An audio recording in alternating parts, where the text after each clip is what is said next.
Hi, I'm Brian Allgeier, the creative director of Ratchet & Clank Future: A Crack in Time, and I'm here to talk about my top 10 favorite weapons of all time. The first one is the Groovatron. It is a disco ball that Ratchet would throw out into a group of enemies and watch them spontaneously dance. It was what we called a comedic and strategic weapon. You would get some good laughs watching the enemies dance, but it would also stun them long enough that you could then take them out.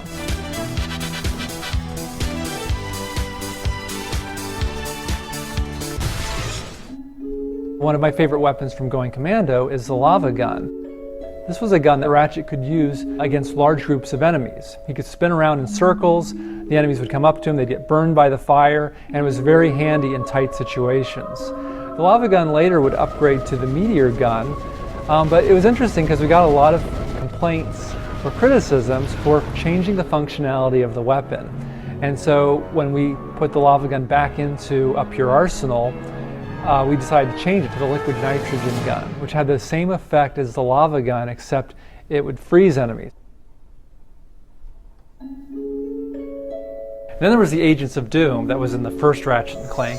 Ratchet would throw out this egg that would spawn these little robot dudes, which would then track down enemies and explode on contact. We brought them back for the third game, where they upgraded to the Agents of Dread. They flew around with these little jetpacks and would fire out rockets, blowing up enemies to bits.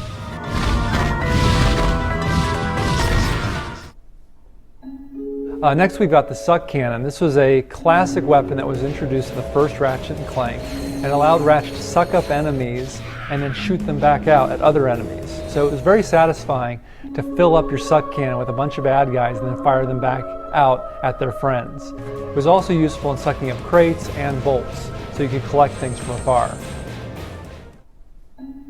In the first Ratchet & Clank there was the decoy glove, and this was an inflatable Ratchet that you could toss out. And it's kind of funny because here we've got this big inflatable toy that was obviously not Ratchet, yet all the enemies were so dumb that they thought it was him. What was really fun about that weapon was we got these cool promotional items, which were these small inflatable Ratchets that we had around the office.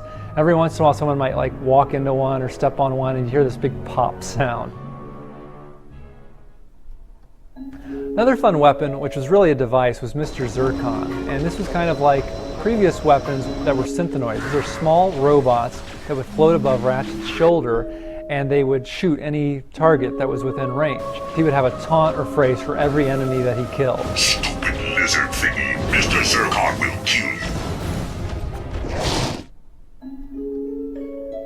In the third Ratchet & Clank game, we introduced the Rift Inducer, and that was a weapon where Ratchet could fire out these black holes that would suck enemies into them. Later it would upgrade to the Rift Ripper that would suck enemies in and shoot out lightning bolts to take them out.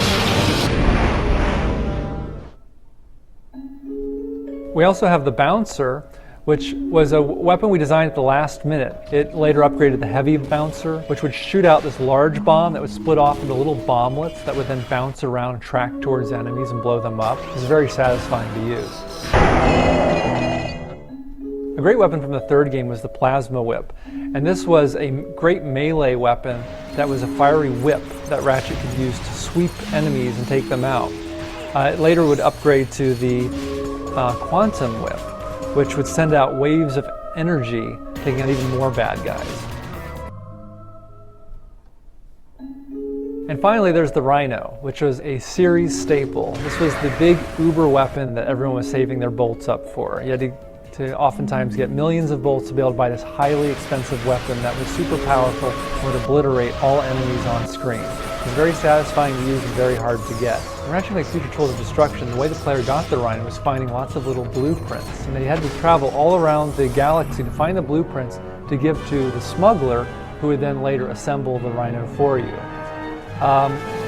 We've had the Rhino 2, the Rhino, which I believe stood for rip you 3 new ones. There was also the Rhino 4. Came after the Rhino 3. Very clever. Yeah, it was very clever. So Ratchet & Clank Future: A Crack in Time is coming this fall with a whole new arsenal of weapons, and maybe you'll see one of yours in the lineup.